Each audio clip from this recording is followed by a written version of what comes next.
কর্মরত অবস্থায় ট্রাকের ধাক্কায় মৃত্যু ভিলেজ পুলিশের। মুর্শিদাবাদের নবগ্রামের পলসন্ডা এলাকার ঘটনায় আটক করা হয়েছে ট্রাকটিকে এবং চালককেও গ্রেফতার করেছে পুলিশ। কর্মরত অবস্থায় ট্রাকের ধাক্কায় মৃত্যু ভিলেজ পুলিশের।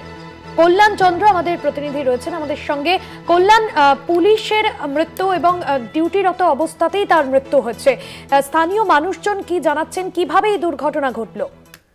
প্রাথমিকভাবে যেটা জানা যাচ্ছে যে অভিজিৎ ঘোষ, তিনি ভিলেজ পুলিশ, আজকে নবগ্রাম থানার পলসন্ডা এলাকায় এবং 12 নম্বর জাতীয় সড়ক, ওই জাতীয় সড়কে 4 মাথা রয়েছে পলসন্ডা এলাকায়, অর্থাৎ পলসন্ডা থেকে একদিকে নবগ্রাম পাটগ্রামের যেমন রাস্তা যাওয়া যায় তেমনি তার ডান দিকে সরি রাস্তা রয়েছে, যার ফলে জনবহুল ওই মোড়ে তিনি ডিউটি করছিলেন।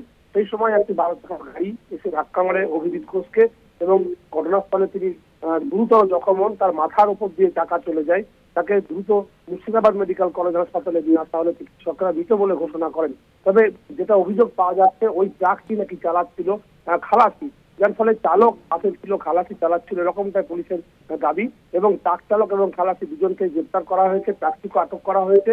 এলাকার মানুষ জানাচ্ছেন, যেখানে সাধারণ মানুষের নিরাপত্তার জন্য পুলিশ আসছে, এই পুলিশকে যদি ট্রাকে ধাক্কা মারে তাহলে সাধারণ মানুষের নিরাপত্তা কোথায়? যদিও ওই এলাকায় ভিলেজ পুলিশ সহ আরো সিভিক ভলেন্টিয়ার তারাও ডিউটি করেন, তাহলে হঠাৎ করে কিভাবে গাড়ির নিয়ন্ত্রণ হারিয়ে এই অভিজিৎ ঘোষকে ধাক্কা মারলো এবং তার মৃত্যু হলো, তার তদন্ত শুরু করেছে নবগ্রাম থানার পুলিশ।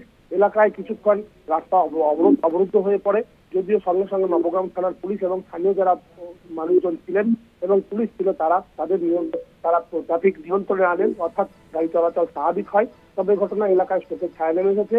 যেহেতু অভিজিৎ ঘোষের বাড়ি নবগ্রাম, সুতরাং স্বাভাবিকভাবেই এখানকার মানুষরা ভেঙে পড়েছেন যে ডিউটিরত অবস্থা অর্থাৎ কর্তব্যরত অবস্থায় এই ভিলেজ পুলিশের মৃত্যু হওয়ায়। ঘটনার তদন্ত শুরু করেছে পুলিশ। মৃতদেহটি এখন বহরমপুর মর্গে পাঠানো হয়েছে। আজকে দুপুরে মৃতদেহটি ময়নাতদন্তের পর পরিবারের হাতে তুলে দেওয়া হবে। রাষ্ট্রপতি, ধন্যবাদ জানাবো। কল্যাণ ছিলেন আমাদের প্রতিনিধি ফোন লাইনে। কর্মরত অবস্থায় ট্রাকের ধাক্কায় মৃত্যু ভিলেজ পুলিশের।